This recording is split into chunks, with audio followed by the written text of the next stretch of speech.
መንግስት የግብርና ምርታማነትና ተወዳዳሪነትን እውን ለማድረግ ካስቀመጣቸው አሰራሮች መካከል የግብርና ሜካናይዜሽን አንዱ ነው። የግብርና ሜካናይዜሽን ማስፋት አማራጭ ብቻም ሳይሆን ግዴታም እየሆነ የመጣ ሲሆን ዘርፉን ለማዘመንም በሬን በትራክተር የመተካቱ ስራ ተጠናክሮ ቀጥሏል። የግብርና ዘርፉን ካለበት የእርፍና ቀንበር ባህላዊ አስተራረስና አሰራር አላቆ ዘመናዊ ግብርናን ለመተካት እየሰሩ ካሉ አካባቢዎች መካከል የምዕራብ ጎጃም ዞን ተጠቃሽ ነው።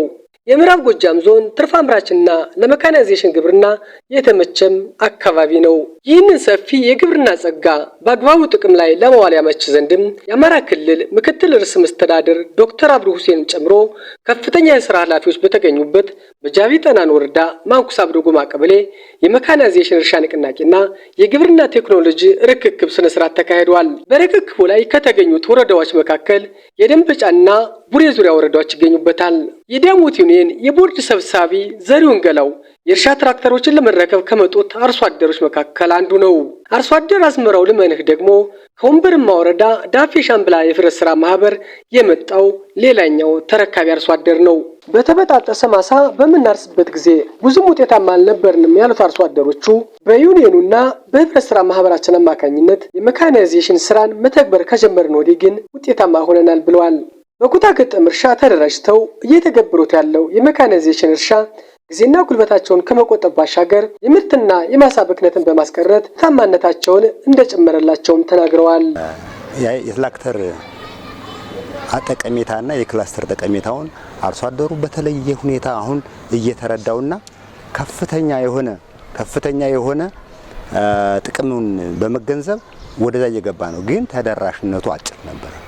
እሱን ለመፍታት ትራክተሮቹ አሁን በሚገባ ቋንቋ በዚህ ባለነው መድረክ የሚቀርቡልን ከሆነ አርሶ አደራችን ዝግጁ ነው። ለወንበርማ የትራክተር ጠቀሜታና የእርሻን ባህላዊ እርሻን ጠቀሜታ በከፍተኛው ለይቶ ስለሚያውቅ መሬቱም ለትራክተር ምቹ ሁኔታ የሚፈጥር ስለሆነ ለተጠቃሚነት ዝግጁ ነው አርሶ አደራችን። በዚህ የመጀመሪያው ግንባር ቀደም ራሴ መሆን አለበት። እንግዲህ በበሬ ማረስ የማሳ ጥራቱ ይሄን የተጠበቀ አይሆንም። በትራክተር ስናርሰውና እሱ በበሬ ስናርሰው የምናገኘው ምርት መሬትና ሰማይ ነው። ልዩነቱን ለማወቅ እኔ ሰብል ይወስነዋል እንጂ ልዩነት አለው። በጣም ጉልበታችን በጣም ቀንሷል። የከብቶቻችን ሰብአዊ አሁን ከብቶቻችን አብዛኛውን አርሶ አደር አልቦ ለጥቅም እየዋላቸው ነው። ምክንያቱም ስንጎትታቸው ድሮ ወድቀው ለአሞራና ለጅብ ነው የሚሆነው። አሁን ግን እየተጠቀመባቸው ነው። የሜካናይዜሽን ስራ ባሪፍ ነው የምንሰራ። ለዩኒየኑም ገቢ ያስገኛል። እዚያም ሄዶታች ለአርሶ አደሩ ጠቃሚ ነው። ጊዜ ቆጣቢ ነው፣ ጉልበት ቆጣቢ ነው፣ ገንዘብ ተቆጣቢ ነውና አሁንም ዛሬም የተረከብናቸው ትራክተሮች ወደኛ ነው የሚገቡ። ለርክክብ ነው ዛሬም ስብሰባው ላይ የመጣነ። አሁንም ሄደን ከዚህ በበለጠ መንገድ በክላስተር እንዲሰሩ ለመስራት ዩኒየኑ ዝግጁ ነው። እኔ ዛሬ የተረከብነው 11 ትራክተር ነው። እኔ ቀድሙንም ያው ግንባር ቀደም አርሶ አደር ነኝ፣ እጠቀማለሁ በደንብ ወስጄ። የቆዩም ወደ 9 ትራክተሮች አሉን። አሁንም ቢሆን ነገም ከነገ ወዲያ ይሄም አባል በሙሉ እንዲጠቀም በክላስተር እንዲሆን እኔ በፊት በመሆን እንዲጠቀም አርሶ አደሩን የመቀስቀስ ስራ የመስራት። ልዩነቱ እንደተባለው ትራክተርና በቀድሞ በበሬ ማረስ ብዙ ልዩነት አላቸው።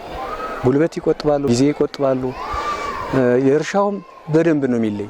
ምናልባት ያና በትራክተር የታረሰው የዘራ ይሁን በዘራው የመቀበል እድሉ በጣም አሪፍ ነው። እኔ አሁን ተደራሽ ያለ ማድረግ ነው እንጂ ከኔ ጀምሮ ትራክተር ዳሞት ላይ መጥቶ ቦዝኖ ይውላል የሚል እንትን የለንም።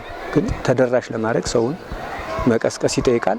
ካሁን በፊትም እንደተባለው በደንብ ጠቃሚ ነው በደንብ። ከዚህ በላይ ውጤታማ ስራ ለመስራት መንግስት ያጋጠማቸው ያለውን የሜካናይዜሽን እርሻ መሳሪያዎችና ሌሎች የቴክኖሎጂ ግብዓት እጥረት እንዲፈታላቸውም አርሶ አደሮቹ ጠይቀዋል። አሁን ትራክተሮቹ እንደውም በቂ አይሆኑም። አሁን ኪኒሸር ኮምባይነር በጣም በከፍተኛው ደረጃ ለድላይና ለሀብታም እየተደለለ ለባለሀብቱ በድርጅት የሚቀርቡልን ውስን ናቸው። እሱን ግን ያው እንግዲህ ያው በዚህ አግባብ ዞኑም ሆነ ክልሉ አቅርቦት በደንብ ፈጽሞልን ምርታችንና አኮናውነን ለሚፈለገው ደረጃ ማድረስ ይጠበቅብናል። ተደራሽነቱ ግን በጣም አሳሳቢ ነው። ዞኑም ሆነ ክልሉ ተደራሽ ቢያደርገውና አርሶ አደራችን በእጥፍ ቢያመርት ደስ ይለኛል ነው።